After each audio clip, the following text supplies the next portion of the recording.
Bueno, continuando con nuestro enfoque del paciente que tiene síntomas musculoesqueléticos, entonces una vez nos damos cuenta que el dolor es articular, vamos a tratar de determinar qué tipo de compromiso articular es que tiene el paciente. Entonces, si pensamos en que es articular, ya vamos a definir si es inflamatorio, si no es inflamatorio, si es mixto, porque esto genera una gran diferencia. El inflamatorio nos va a hacer énfasis o nos va a llevar hacia patologías como artritis reumatoide, lupus, Sjögren, vasculitis, bueno, cualquiera de estas que hacen manifestaciones articulares, o si es no inflamatorio, nos va a llevar hacia un cuadro de una osteoartrosis. ¿Qué es lo que tenemos que mirar? Entonces ya tenemos que entrar a determinar los patrones que van a tener estos pacientes o las manifestaciones clínicas de estos pacientes, ¿sí? Y aquí tómense el tiempo para mirar con calma esta tabla. Entonces, uno, mirar la forma de inicio. Si es agudo, es decir, que el paciente en cuestión de horas empieza a tener dolor, limitación funcional, inflamación articular, ¿sí? O días cortos en cuestión de 3, 4, 5 días. ¿Mm? Si es insidioso, o sea, si se trata de un dolor más subagudo, que se ha ido instaurando poco a poco hasta 6 semanas, o si es crónico, en donde el dolor se fue instaurando a lo largo de más de 6 semanas o meses y persiste en el tiempo. La duración de los síntomas, si solito, sin ninguna intervención se quita o si permanece, es decir, si es crónica. El número de articulaciones que está comprometida. Entonces hablamos de monoartritis cuando solo se compromete una articulación, oligo cuando se compromete de 2 a 4 o poliartritis cuando es más de 4, o sea, 5 en adelante. Si el compromiso es articular, es simétrico. ¿Eso qué quiere decir? Que se comprometen ambos lados del cuerpo, no necesariamente al tiempo, pero es un paciente que tiene compromiso del carpo derecho y del carpo izquierdo. Puede que empezó del carpo derecho hace 3 meses y ahora tiene también compromiso del izquierdo, por ejemplo. Asimétrico es cuando el paciente, por ejemplo, ha debutado con un compromiso de dolor en el cuello de pie derecho, después hace un compromiso de la rodilla izquierda y más adelante del codo izquierdo. Si es axial, eso hace referencia a que el compromiso es de la columna vertebral y la cintura escapular, hombros acroiliacas. Si es periférico, es decir, que ese compromiso de manos, de pies, rodillas, codos, o si hace compromiso de ambas estructuras, tanto axial como periférico. Y la secuencia del compromiso, es importante que tengan esto en cuenta. Aditivo es el paciente que empieza con un compromiso, un dolor, por ejemplo, el carpo derecho, luego se suma el carpo izquierdo, luego la rodilla derecha, luego el hombro izquierdo, pero el compromiso inicial persiste, es decir, se van sumando otras articulaciones. Migratorio, que es el clásico ejemplo de la fiebre reumática, es el paciente que empieza con compromiso al cuello de pie, se quita ese compromiso, o sea, la artritis o el dolor que presentaba el paciente desaparece y luego aparece un compromiso en otra articulación. Persistente es cuando en toda la línea de tiempo el compromiso articular persiste o está ahí latente, está presente, y recurrente es cuando el paciente tiene un compromiso de una articulación, este desaparece completamente y luego en el tiempo vuelve a aparecer.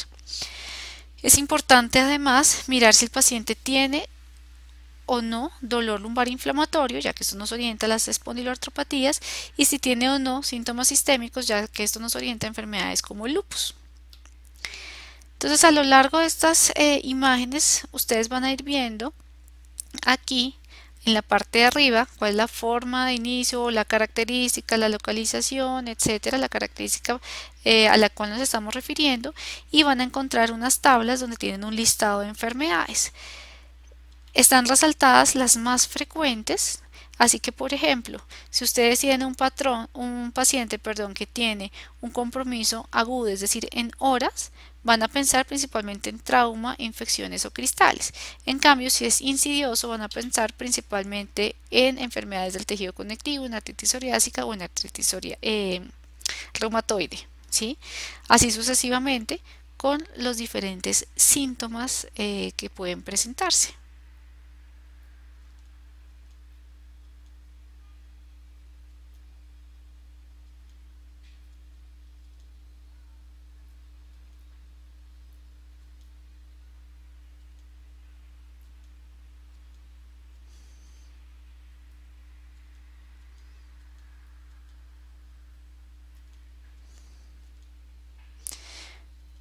Por supuesto, no se trata de que se sepan el listado exacto de todas esas enfermedades que vieron atrás, pero sí las más frecuentes. Y la idea es que ustedes tengan en su cabeza presente esta tabla. Entonces, por ejemplo, la artritis reumatoide clásicamente es una enfermedad simétrica, poliarticular, de pequeñas articulaciones, periférica, que compromete tanto extremidades superiores como inferiores.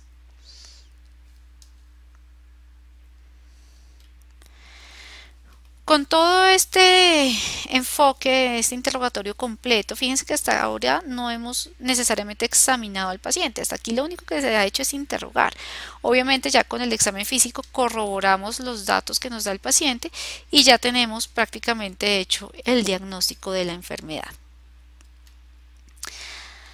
Una vez tenemos esto claro, ya empezamos a mirar qué otros síntomas o signos tiene nuestro paciente para tratar de ser un poco más específicos en el diagnóstico de las enfermedades. Así pues, si nuestro paciente tiene síntomas generales, ¿en qué enfermedades vamos a pensar? Entonces, por ejemplo, síntomas como fiebre, pérdida de peso y fatiga, los vemos más en esas enfermedades que están acá, como la artritis, el lupus, las enfermedades del tejido conectivo. ¿Mm? Si el compromiso es más de piel y mucosas, entonces dependiendo del tipo de síntoma que vemos, ¿qué enfermedad pensamos? Por ejemplo, el eritema heliotropo y las pápulas de Gottron son patognomónicas de la dermatomiositis. ¿Por qué les hago énfasis en esto?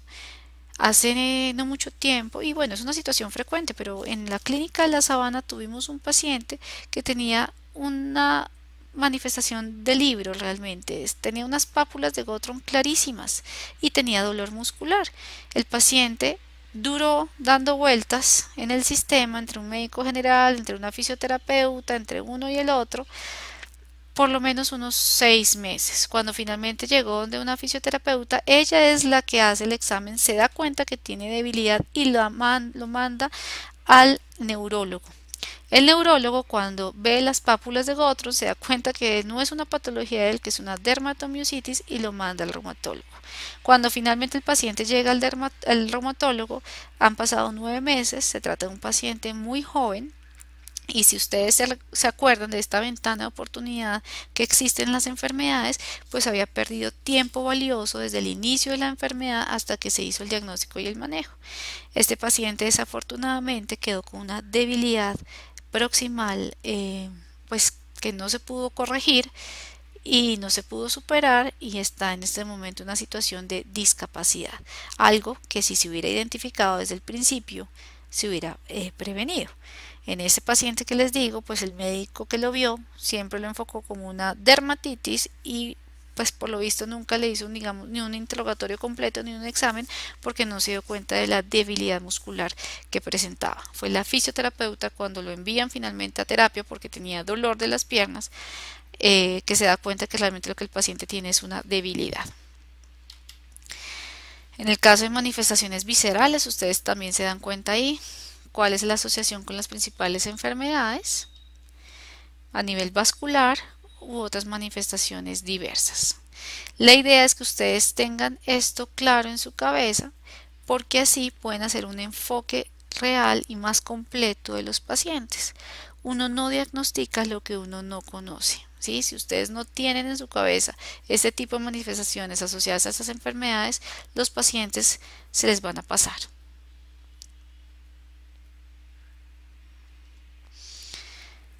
Finalmente, también tienen que tener en cuenta que ustedes están ante una artritis inflamatoria y esta artritis inflamatoria puede deberse a diversas causas. O sea, no solo tener en cuenta cuáles son esos síntomas que les pueden asociar con ciertas enfermedades, sino además, de acuerdo al rango de edad, cuáles son esas patologías que deben pensar.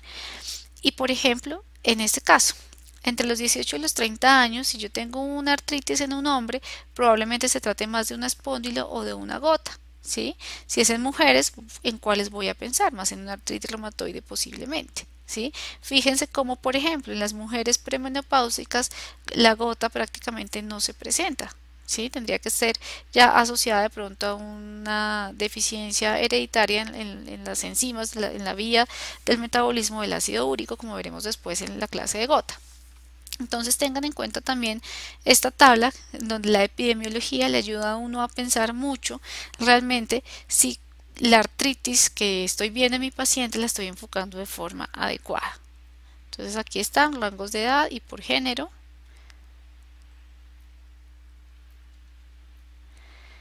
Y bueno, esta era la segunda parte que queríamos hacer de enfoque en el paciente con artritis. Espero que los conceptos hayan estado más o menos claros. Esto es una guía que por supuesto vamos a explorar de forma mucho más detallada y práctica cuando nos encontremos para la realización de los talleres que vamos a hacer. Por favor, estudien con juicio todo este material y lo tienen claro en su cabeza, en sus resúmenes, para que podamos hacerlo mucho más práctico a la hora de, repito, hacer los talleres y que sea beneficioso para todos.